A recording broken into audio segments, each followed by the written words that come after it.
Of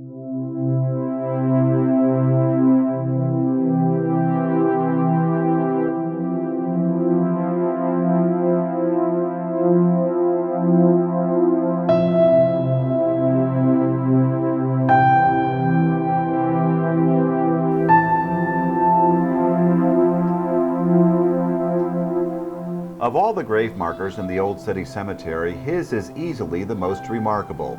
Since it was first erected more than a century ago, this 9-foot-tall marble angel has been one of the cemetery's best known and most photographed attractions. But time and the elements have taken their toll, and the angel's future was uncertain until help arrived. This is the story of a family's deep love for their child and their determination to properly remember him in death. It's the story of a community wanting to honor a little boy who they never knew but who touched their hearts. This is the story of Emmett's angel.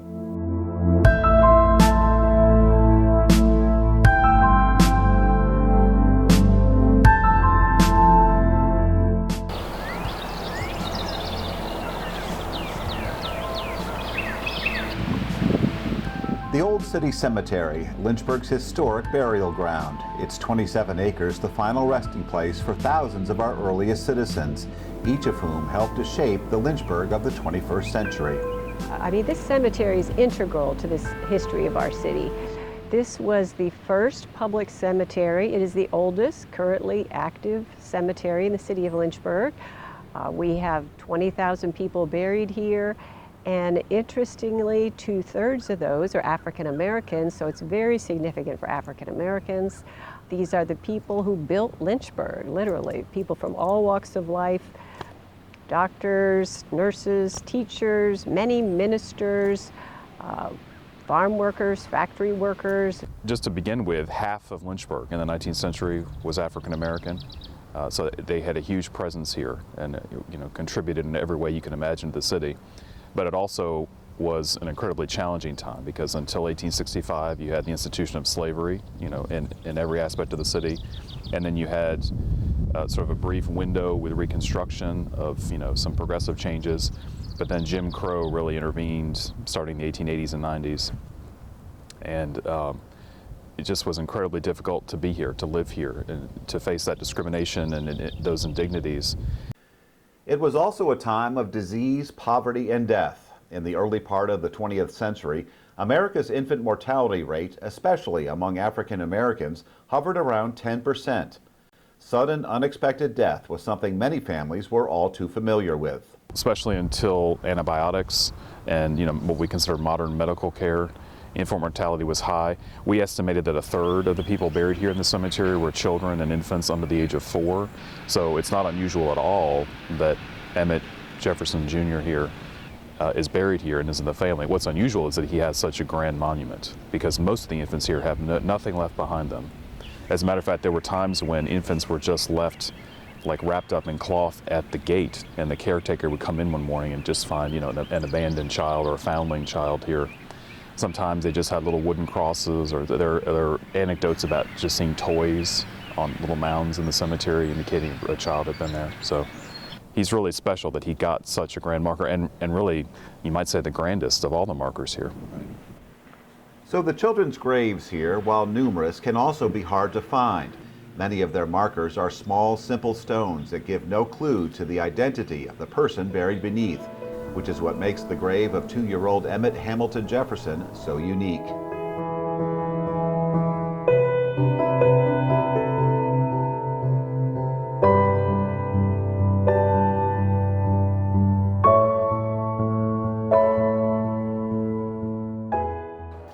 Amidst all these historic markers, Emmett's has always stood out, a winged angel, its head bowed and hands clasped in sorrow, watching over a little boy's grave. The nearly 3 tons of marble, a testament to the equally heavy burden of grief his family would carry after his death. So the Jefferson family, they were an African American family here in Lynchburg, and they were actually a pretty big family. So the mom, whose name was Emily, she was married to William Henry Jefferson, and they had about 8 or 9 children. Some of them didn't make it to adulthood, but about 7 did. And so one of them was Emmett Henry Jefferson, and so he was a waiter. He actually moved around a lot, so he's seen in like Pennsylvania, Baltimore, West Virginia, but he had a son who only lived to be 2, but he is the angel statue that's buried here at Old City Cemetery. Just through my research, I can tell that family was very important to them. In the plot, there are so many different branches of their family are all buried together, and so I understood that it wasn't just the nuclear family, but even their extended family, and like Emily, her daughter-in-law, you know, is buried near her, and so understanding how important family was to them, I feel a good connection. There are no known photos of 2-year-old Emmett Jefferson or of his parents, nor do we know how little Emmett died. But 110 years after his death, the question still remains. How did an African-American family living in the early part of the 20th century afford the most elaborate gravestone in the entire cemetery? The answer may lie with Emmett's grandfather, William Henry Jefferson. William Jefferson had a unique talent and a fascinating history. A former slave, he was also a skilled stone carver, and his handiwork can be found all around the Old City Cemetery. William Henry Jefferson was born Henry Taylor, and he was born enslaved, most likely over in Amherst. That's where most of that family originated from, just across the river. And he is the only enslaved African-American that we know of in Virginia that was carving stones while still enslaved and having a business come out of that. He did become emancipated. During that time he was still carving stones, but for an enslaved individual to have that type of business is just incredible, very rare. We can't say for certain, but we think he may have been the only, certainly one of the only enslaved individuals to do that in the entire country at the time. It's incredibly unusual to have an enslaved man known by name as a tombstone carver or a gravestone carver. He signed a lot of his work here, so you see his name, Jefferson, on some stones. He carved his own mother's stone, which is just to the upper left in the plot, right beside the angel. He lived in Madison Heights, just across the river where the 9th Street Bridge met Madison Heights, and he quarried his stone right from the cliffs there of Madison Heights. He ended up living here in the city. He's buried at White Rock Cemetery, so he's not here, but his work is all over the cemetery. I think we estimated there were some 60 stones here. And it's just incredibly unusual to know who carved them by name and to know his story. For a lot of people, a gravestone is a huge part of your legacy and your identity. And, you know, to be able to create that for people is really important. So, and he seems to be the only person, besides the traditional white marble carvers that were here, he's the only person that does that. Most of the enslaved tombstones that are here are done by him. It also shows, you know, the fact that he can carve names and dates shows literacy and suggests not only his own literacy, but that of his customers. So to me, it's a fascinating window into that period.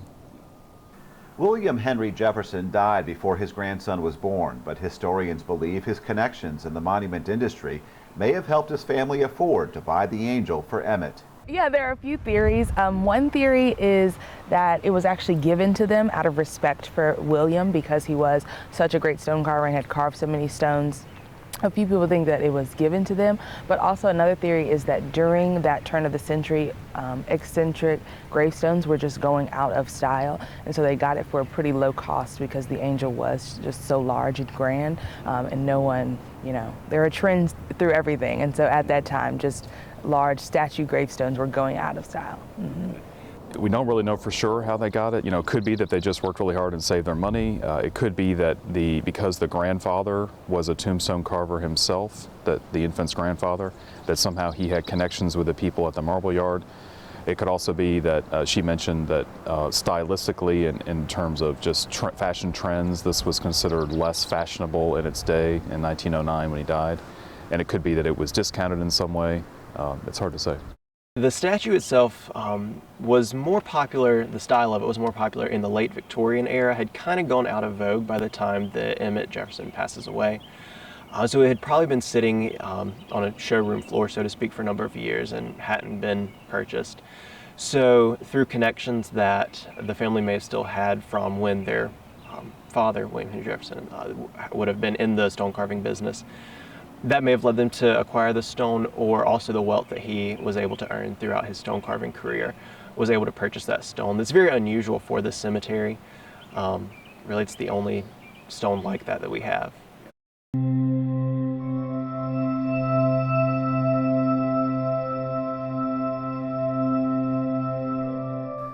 One of the sad truths about cemeteries is that time and the elements are usually not kind to the residents buried here.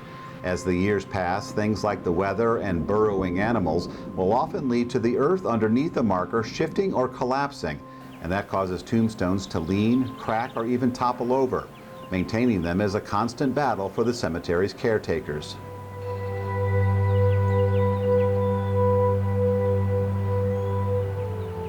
It had been obvious for years that little Emmett's angel statue was in dire need of saving.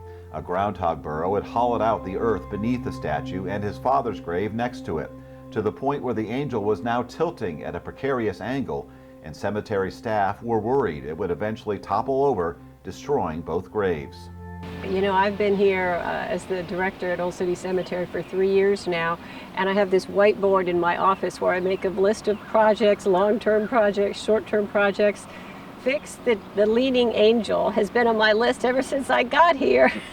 We have groundhogs here at the cemetery, and they are very determined little creatures, and they have been digging tunnels in various places, including around that grave marker, and that's what caused it to tilt.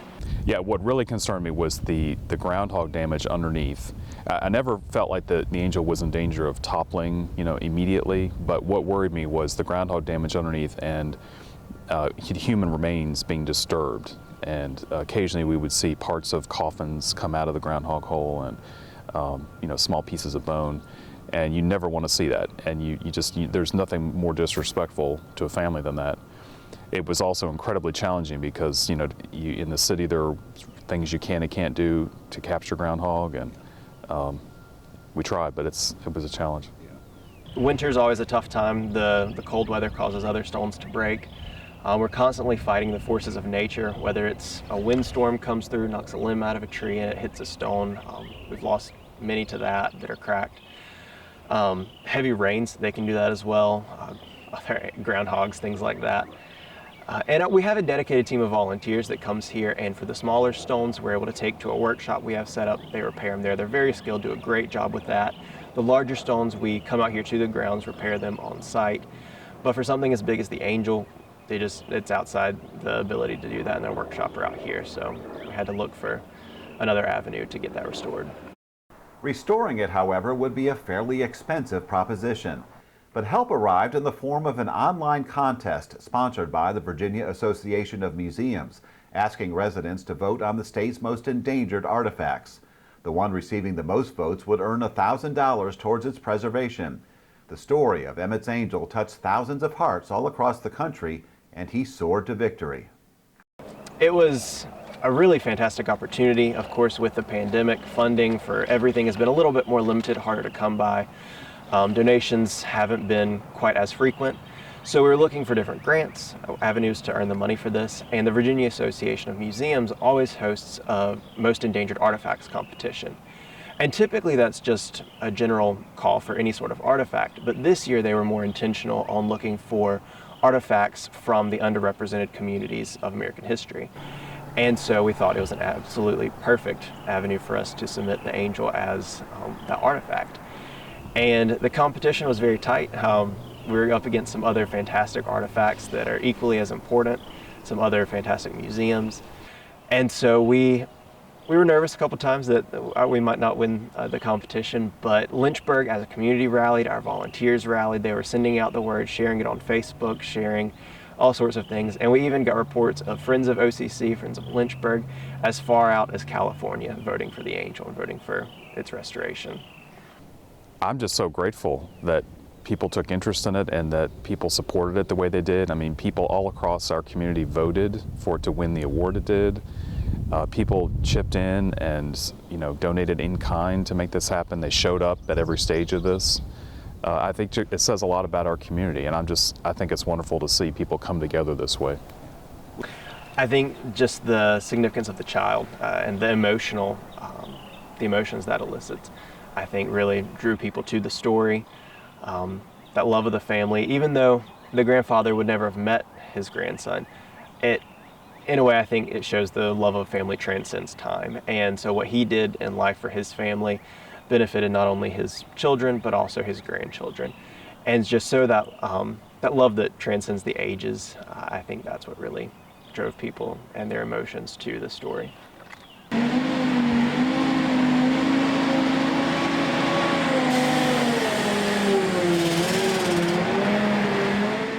With the prize money in hand, along with other private donations, the cemetery contracted with a local crane service for the first phase of saving Emmett's angel. I'm trying to protect this edge piece. Look, just so you'll know, I mean, it's good right now, but this fin. Gotcha. So what we're trying to do is just, I don't want to break it. I don't think that's going to be a lot of pressure on it, Yeah. but I'm going to do everything I can to protect it. Section by section, the base, the marker, and the angel were carefully lifted off the gravesite and placed nearby. 5,400 pounds of marble that for the past 110 years had been supported only by layers of old brick and dirt. Oh, we were so excited. You know, as I mentioned, we've been talking about it for so long, and our volunteers have all been talking about it. So it was exciting, a little bit of trepidation when you see the angel being lifted by this huge crane, but no worries, they're total professionals. It all went beautifully, and just exciting to see the work begin. This was something that we as a staff, we'd been looking at for quite a while, wanting to get this project done. A number of our volunteers, this was something very close to their hearts as well, wanting to see this done. And so it was just finally good to see that finally being done, and that piece of history being saved, this icon of the cemetery and also of Lynchburg. And I have to admit, there was also a little bit of nervousness seeing that stone. Altogether, it weighs 5,400 pounds, seeing that sway through the air. It was a tense couple of minutes, but the crane company that we're working with, CSC, they did a wonderful job. They had been out here beforehand working with Mike Baer of Baer & Sons Memorials, figuring out the best way to rig it up so that there wasn't any harsh pressure against the wing so they wouldn't snap, something like that. So they really did their due diligence, and we're very confident with their work. All right, 1, 2, 3, cheese! Thank you guys, thank you so much. With the angel now safe, crews sketched out a plan to build a solid permanent new base for it. The unexpected discovery of what may have been Emmett's tomb forced them to adjust the location. I think Kirk's got the right approach. Let's get the bricks off of it. Deeper than a box. I think it's going away from here. Let's see what we've got. Can't be that soft. And if we could get off of the edge of a casket, I think that would be the appropriate thing to do. If that is a casket right there, it's stunning how shallow it is. I mean, that's not even, what, 2 feet deep? Not even. Yep.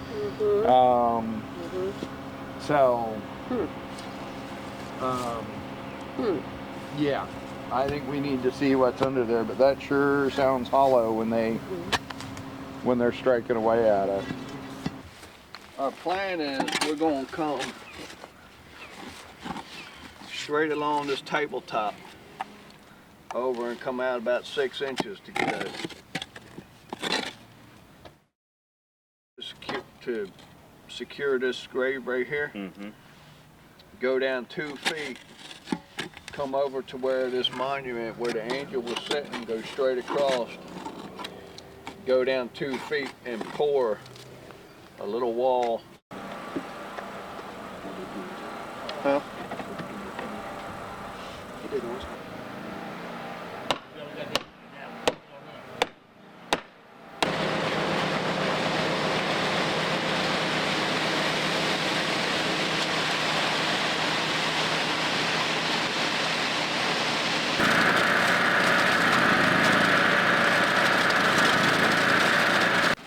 A week later, they were pouring cement, and in just a short while, the angel's new home was ready to go. But before she could move back, a good cleaning was in order.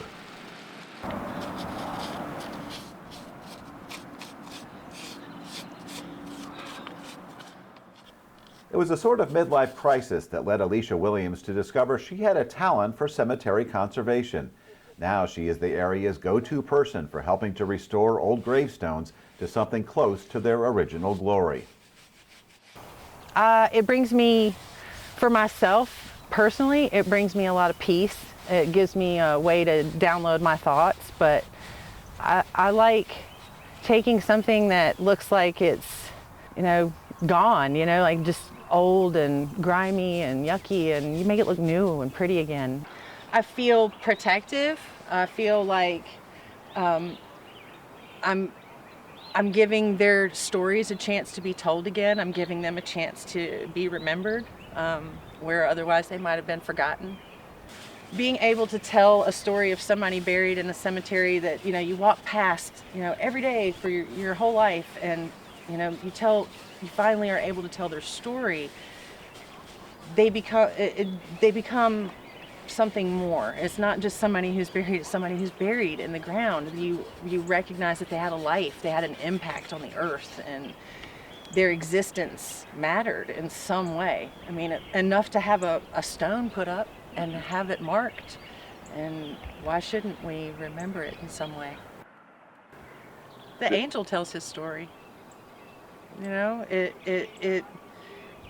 It represents how much that small life was, how valued and how loved and important he was, and how tragic the loss was on their family. And I mean, I would think that if his family was still here, they would take care of this and clean it and repair it and love it. So why shouldn't we?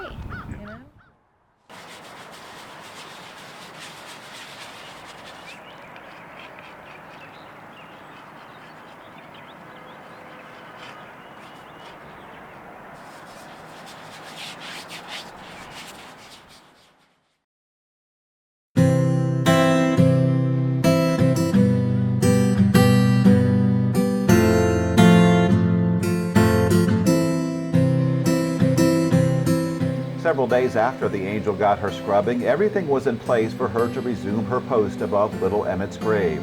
The crane crew was back to lift all the stones again, and in no time at all, Emmett's angel was watching over the family plot once more. I think I'd like for people to look at that statue and be inspired about people who were here before us.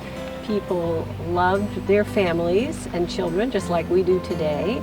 So there's that common thread going through all of humanity, I think, of what's really important in life.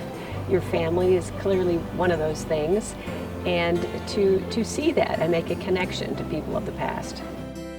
So I give a tour called Walking with Pride, and so it's an African American history tour of the Old City Cemetery. So it's about like an hour-long tour, and I take 6 different important African Americans, and they're kind of based all throughout the cemetery, and so it's a nice walking tour, and we just talk about their impact on the community and how they're celebrated today. I really do hope that it'll bring people at least to see the angel, and then I feel like once you're here, you kind of feel compelled to just kind of walk around and see more. But I do hope people will come see the angel and just see how great it is.